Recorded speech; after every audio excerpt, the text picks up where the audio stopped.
Hi guys, my name is Tabitha. Today I'm going to be showing you this really cool water pipe and valve bath toy set. So I'm going to get it opened up and show you what it looks like. All of the colors are so bright and fun.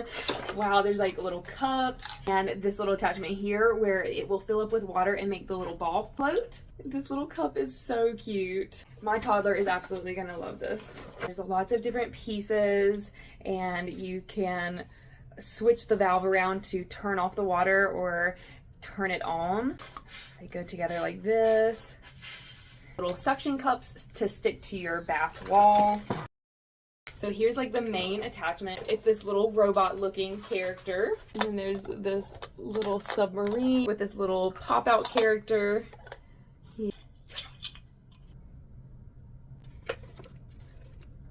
So this little set was supposed to have all of these pieces here on the bottom, but I don't have all of the pieces. I don't have this little propeller rain shower head, which is pretty sad. I do have all of the other little pieces, so I'm gonna get it put together the best that I can, but I won't have that piece, unfortunately.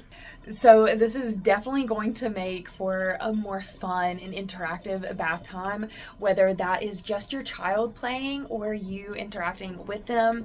Now you can change the valves to let the other pieces work, because if it's just able to flow straight through, none of the side pieces will work. So just make sure you close those valves off, and then you'll get to utilize the little ball floating or the little yellow creature that pops up out of his little red capsule. This is definitely going to help encourage creative play and kind of cause and effect, because you get to customize what happens. All of the pieces do feel well made and durable. I do hate that I didn't get the little rain shower head, but everything was still worked out and I do love it, and my toddler enjoys it also. And once they're all done playing with it and bath time is over, you can leave all the valves open, you can take it down, whatever you need to do, and it's going to dry easily, and you can even take it apart to clean it whenever you need to, which is going to be super convenient. So if you were looking for a way to make bath time more fun for your little one, I think this is a great little choice and I would definitely give it a try.